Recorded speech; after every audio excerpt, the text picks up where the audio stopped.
새로운 아침이고 또 사순절 또 14번째 또 시간인데요.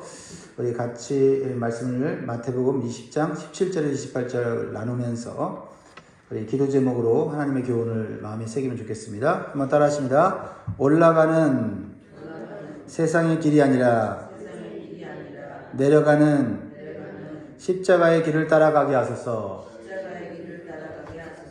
아멘. 우리가 살아가는 세상에는요, 여러 가지 길들이 있습니다. 그런데 세상은 오직 높아지는 길만이 성공하는 길이라고 말합니다. 그래서 우리와 우리 자녀들이 매일 학교와 직장 그리고 사회 속에서 끊임없이 듣는 소리가 있습니다. 더 높은 자리로 올라가라. 더 인정받아라. 더 앞서가라 하는 말을 자주 듣고 그것이 마음에 새겨집니다. 그래서 우리는 알게 모르게 이런 생각에 매몰되게 돼요. 어떻게 하면 좀 더 인정받을 수 있을까? 어떻게 하면 좀 더 대우받는 사람이 될 수 있을까? 하는 것에 매몰되어 살아가고 있다는 겁니다. 근데 문제는 이러한 생각이 세상 속에서만 일어나는 것이 아니라 교회 속에서 생활 속에서도 나타난다라는 것입니다. 그래서 교회 안에서 우리는 때때로 섬김보다는 대우받는 자리, 헌신하는 자리보다는 편안한 자리, 희생하는 자리보다는 안전한 자리를 먼저 생각하게 된다라는 겁니다. 왜냐하면 세상에서 들리는 그 소리를 우리가 마음에 품고 교회 안에서도 그대로 그것을 유지하려고 하기 때문에 그렇습니다.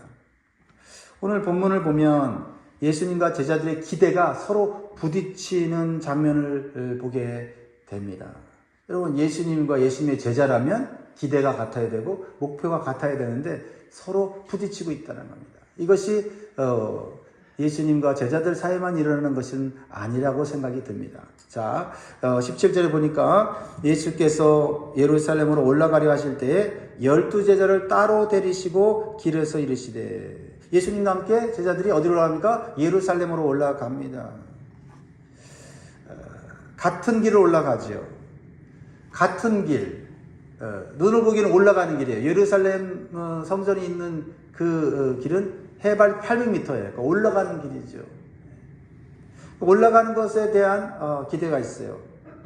그런데 서로 다른 기대와 목표를 가지고 있다는 겁니다. 참 아이러니하죠. 예수님과 함께 가는데, 예수님을 따라가는데, 예수님과 같은 목적지를 향해 가는데 생각은 다르고 기대가 다르다. 예수님은 예루살렘을 올라가고 있지만 사실은 십자가를 지기 위해서 내려가고 계시는 거고요. 제자들은 지금 예루살렘에 올라가면서 영광을 생각하고 있습니다. 예수님은 십자가의 고난을 말씀하시는데 제자들은 세상의 영광을 누릴 것을 기대하고 있다는 것입니다. 왜 이러한 차이가 생기는가? 그것은 하나님 나라에 대한 주님이 이루실 하나님의 나라에 대한 이해가 부족하기 때문이다라는 겁니다. 우리의 신앙생활은 하나님 나라에 대한 이해가 분명할 때 예수님과 같은 길을 가고 같은 기대를 갖고 같은 목표를 갖게 되는 줄 믿습니다. 세상 나라에 살고 있으면서 세상 나라의 기준과 가치관으로 살면 결코 예수님을 믿으면서 예수님을 따라갈 수가 없습니다. 예수님을 따라간다는 것은 나라가 바뀌어야 되는 거예요. 하나님 나라의 기준과 가치관을 따라 사는 것에 우리가 목표를 삼고 또 거기에 우리의 마음을 둘 때 우리가 바뀌는 거예요. 변화되는 거예요. 성장하는 거예요. 열매가 맺는 겁니다. 이게 안 되면 교회를 수십 번 나오고 교회 안에서 봉사를 해도 어떻게 해요? 나라가 바뀌지 않으면 그 결과가 달라진다는 겁니다. 예수님은 오늘 본문을 통해서 하나님 나라 백성인 우리에게 이 세상에서 어떤 길과 어떤 기준으로 살아야 되는지를 분명히 가르쳐 주십니다. 자, 첫 번째로 주시는 교훈은요, 하나님 나라 백성은 먼저 십자가의 길을 통과해야 한다라는 겁니다. 십자가의 길을 가야만 하나님 나라의 영광을 누릴 수 있다는 거죠. 자, 예수님을 이제 따로 길가에 부르십니다. 길가에서 그들의 세상적 기대를 깨트리세요. 자, 18절 보면 보라 우리가 예루살렘으로 올라가노니 인자가 대제사장들과 서기관들에게 넘겨짐에 그들이 죽이기로 결의하고 이방인들에게 넘겨주어 그를 조롱하며 채찍질하며 십자가에 못 박게 할 것이니 제3일에 살아나리라. 예수님은 자신이 하늘에서 오신 존재라고 종종 말씀하셨죠. 하지만 이 땅에서 가야 할 길은 십자가의 길이라고 계속해서 말씀하시는 거죠. 그 십자가의 길을 가기 위해서 어떤 일이 생깁니까? 조롱당할 것이고 채찍질당할 것이고 십자가에 못 박힐 것이다. 그리고 난 후에 제3일에 살아나리라 라고 말씀하셨습니다. 예수님은 여기서 자신을 인자라고 말씀하세요. 자, 인자라고 하는 표현은 사람의 아들이라는 뜻인데 이것은 이 구약 다니엘에 나오는 메시아의 칭호예요. 즉 예수님은 이 땅에 왕으로 오신 메시아다라는 걸 말하고 있는 겁니다. 그런데 그 왕이, 하늘의 왕이 어떤 길을 가고 있느냐라는 겁니다. 영광의 길이 아니라는 거죠. 고난의 길이고 십자가의 길이라는 겁니다. 여기서 우리는 하나님 나라의 중요한 원리를 발견하게 돼요. 하나님 나라의 영광은 십자가를 통과해야만 나타난다라는 것입니다. 세상은 말합니다. 고난을 피하라, 편안한 길을 선택하라 라고 끊임없이 얘기를 하고 있습니다.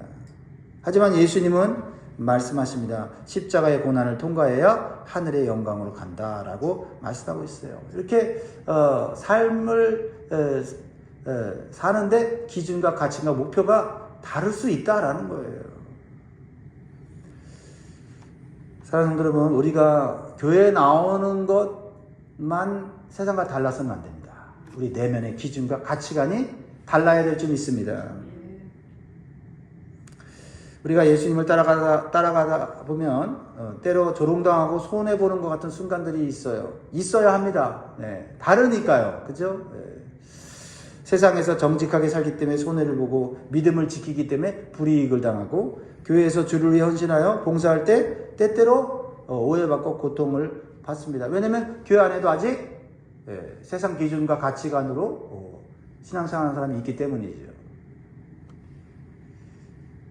그러나 우리가 고난받고 손해보고 희생하는 것이 바로 십자가의 길이라는 것을 기억하면 좋겠습니다. 십자가의 길은 낮아지는 길이지만 결코 패배의 길이 아니라 죽음을 이기는 길이고 결국은 승리하는 부활의 영광, 하늘의 영광으로 이어진다는 사실로 오늘도 견디시고 오늘도 승리하시길 주의 이름으로 축복합니다. 그래서 우리는 이런 표어를 갖고 살아야 돼요. 먼저 고난, 나중 영광. 따라합니다. 먼저 고난, 나중 영광. 그러니까 우리가 하나님 앞에 죽기까지 충성하는 거 아닙니까? 왜냐하면 영광을 누리는데 그 영광은 세상이 주는 영광이 아닌 영원한 영광이기 때문에 그런 거 아닙니까? 두 번째로 주시는 교훈은요. 하나님 나라 백성은 세상의 기준을 따라가지 말아야 한다라는 겁니다. 세상의 기준을 따라가지 말아야 된다. 예수님께서 십자가의 길을 말씀하시는 동안에 갑자기 누가 딱 불쑥 나타납니다. 누구냐면 세베대의 아들의 어머니예요. 세베대의 아들은 야곱과 요한입니다. 야곱과 요한의 어머니가 예수님과 제자들이 말씀하시는 길가에서 갑자기 등장을 해요. 그리고 뭔가를 요청합니다. 근데 이 어머니가 요청하는 거는 자식을 사랑해서 하는 거예요. 근데 그 어머니의 기준이 예수님의 기준과 잘 맞지는 않습니다. 자식을 사랑하는데 그 자식을 사랑하는 기준이 예수님과 맞지 않는다. 우리가 그 도전을 오늘 받아야 되는 거죠.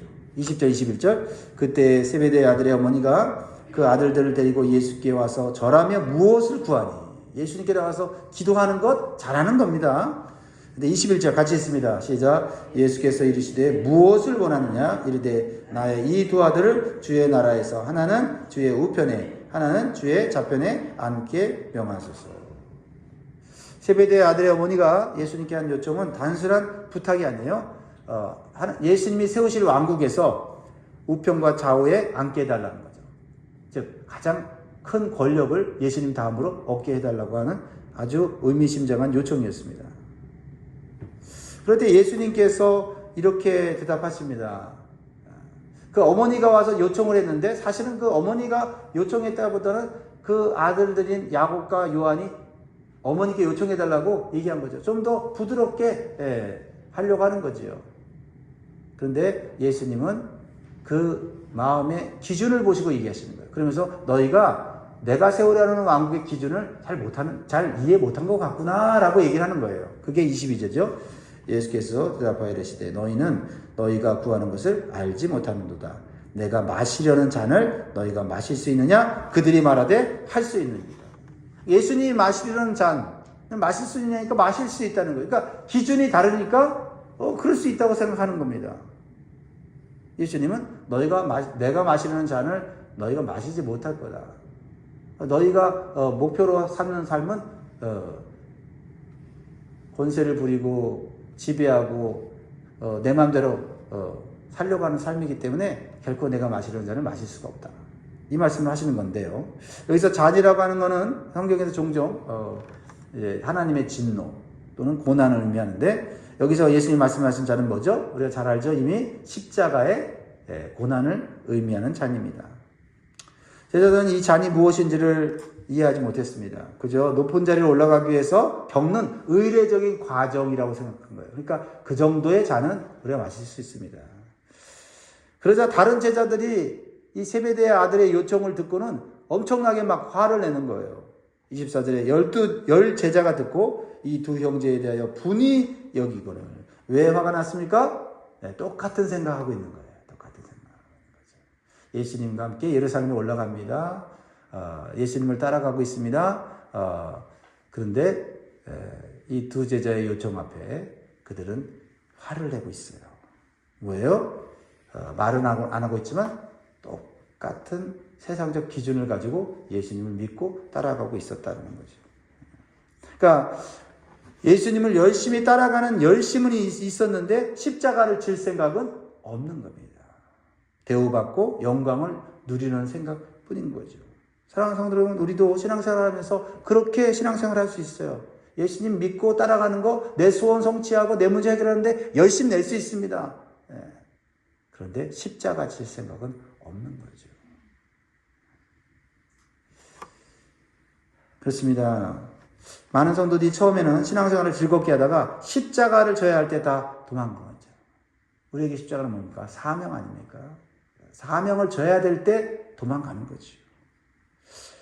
오직 편안한 삶, 영광의 길만을 원하는 것입니다. 사랑하는 성도 여러분, 하나님 나라를 위해서 지고 가야 될 나의 십자가는 무엇입니까? 결코 쉬운 것이 아니죠. 그래서 너희가 내가 마시는 잔을 마실 수 있냐 이렇게 물어보는 거죠. 또 그 잔을 우리가 지고 갈 수 없음을 주님은 알고 계시죠. 그러나 우리가 그것을 지고 가려고 할 때 주님께서 함께 하시고 도와주시는 거죠. 주님은 편안한 길을 가게 하게 하시는 분이 아니라 고난의 길을 갈 때 도와주시려는 분이다라는 거죠. 우리가 주님을 믿고 따라간다면 삶의 기준도 바뀌어야 합니다. 세상 기준이 아니라 하나님 나라의 기준으로 바뀌어야 될 줄 믿습니다. 기준을 바꾸면 우리가 주님을 따라갈 수가 있습니다. 세 번째로는 하나님 나라 백성은 세상과 다른 삶을 살아야 합니다. 예수님은 제자들을 부르시고 하나님 나라의 기준, 즉 다른 삶을 말씀하시죠. 자, 25절, 26절 예수께서 제자들을 불러다가 이르시되 이방인의 집권자들이 그들을 임의로 주관하고 그 고관들이 그들에게 권세를 부리는 줄 너희가 알거니와. 26절 시작. 너희 중에는 그렇지 않아야 하나니 너희 중에 누구든지 크고자 하는 자는 너희를 섬기는 자가 되고. 세상의 집권자들, 권세자들, 또 세상에서 권세를 꿈꾸는 자는 이런 삶을 사는데 너희들은 그렇지 않아야 된다. 이게 세상 살기가 힘든 게 뭐냐면 다 똑같은 삶을 살면 거기에 맞춰 살면 되는데 예수 믿는 사람은 다르게 살아야 된다고 말씀을 하시는 거예요. 이게 쉽지 않다는 거죠. 그런데 거기에 우리에게 어떤 확신이 있어야 되냐면 세상과 다른 삶이 하나님 나라의 삶이고 주님이 기뻐하는 삶이고 그것이 우리에게 결과적으로는 영광이 되는 삶이다라는 것이 있어야 세상과 다른 삶을 살 수가 있는 거죠. 예수님은 세상의 리더십과 하나님 나라의 리더십을 비교하죠. 세상에서 최고, 하나님 나라의 최고는 어떤 자냐라는 거죠. 세상의 리더십의 특징은요, 높은 자리에서 명령하기를 좋아하고 권세를 가지고 사람들을 자기 마음대로 지배하는 것을 좋아합니다. 그게 최고로 잘 나가는 인생, 성공한 인생이라고 보는 거죠. 하나님의 리더십은 거꾸로 말해요. 26절, 27절에 너희 중에는 그렇지 않아야 하나니 너희 중에 누구든지 크고자 하는 자는 너희를 섬기는 자가 되고 너희 중에 누구든지 으뜸이 되고자 하는 자는 너희의 종이 되어야 하리라. 그러니까 교회 안에서 으뜸이 되고자 하면 섬기는 자가 되고 위대한 사람이 되고 싶으면 종이 되어야 된다는 거죠. 그러니까 우리의 본성과는 다른 것을 해야죠. 뭐 환경과 상황과 부딪히기 전에 사실 우리 내면에서 벌써 부딪히죠. 그렇죠? 네. 그런 훈련이 되어졌을 때 마음 천국이 이루어지고 마음 천국이 이루어지면 우리가 천국에 들어가서 살 수 있는 그런 자질을 갖추는 거죠. 그렇습니다. 예수님은 오늘 말씀을 통해서 우리에게 분명히 말씀하시죠. 하나님 나라 백성의 삶은 세상과는 달라야 한다라는 거죠. 하나님 나라에서 위대한 사람들은 어떤 사람들이냐? 다 섬기는 자고 다 종과 같이 희생하는 자들이다 라고 말씀하는 것입니다. 그래서 교회에서의 직분은요, 세상의 직분과는 달라요. 명예의 자리가 아니라 섬김의 자리예요. 남들보다 더 많이 수고하고 많은 짐을 지고 가는 십자가의 길인 거죠. 오늘까지 섬기시고 수고하고 무거운 짐을 지고 이 교회를 세워오신 우리 사랑하는 성도 여러분들, 여러분 그 무거운 짐에 때로는 눌리고 부담되고 힘들었을 텐데, 그러나 그것은 하나님 나라로 가는 길이요, 주님이 동행하시는 길인 줄 믿고 끝까지 승리하시기를 주의로 축복합니다. 그래서 하나님 나라의 백성은요, 예수님의 삶이 나의 삶이 되어야 돼요. 그래서 예수님 마지막으로 이렇게 말씀하시죠. 28절 같이 읽을까요? 시작. 인자가 온 것은 섬김을 받으려 함이 아니라 도리어 섬기려 하고 자기 목숨을 많은 사람의 대속물로 주려 함이라. 대속물. 오늘 마지막으로 우리에게 주시는 단어는 대속물이에요. 대속물은 뭐예요? 몸값. 노예를 해방시키기 위해서 지불하는 값이죠. 즉 나를 희생하여 다른 사람을 살린다는 거죠. 그러니까 우리는 내가 살기 위해서 다른 사람을 짓밟고 죽이는 삶을 살고 있자. 이 세상이 전쟁이 왜 일어납니까? 다툼이 왜 일어납니까? 내가 살고 내가 높아지고 내가 더 누리려고 하는 거 아닙니까? 그런 삶의 방식으로는 하나님 나라를 경험하지 못하고 하나님 나라를 살 수 없다는 거예요. 그러니까 우리가 세상을 보면서 우리는 저렇게 살아야지 말아야지 라고 끊임없이 우리는 고백해야 된다는 거죠. 예수님은 우리의 죄값을 대신 지불하기 위해서 자신의 생명을 내어주셨습니다. 이것이 십자가의 핵심인 것입니다. 섬김의 절정은 뭐예요? 나를 내어줘 다른 사람을 살리는 삶입니다. 말씀 맺겠습니다. 사랑하는 성도 여러분, 우리는 세상 속에 살 수밖에 없지만 세상의 방식으로 살아가는 사람이 아니라 하나님 나라의 방식으로 살아가는 자들이다라는 것입니다. 그렇습니다. 세상에서 우리가 하나님 나라의 방식으로 사는 것이 힘들지만 그것은 가치가 있는 것이고 영원한 것임을 믿고 오늘도 이 말씀 붙잡고 승리하시는 저 여러분 되길 주의 이름으로 축원드립니다. 기도하겠습니다.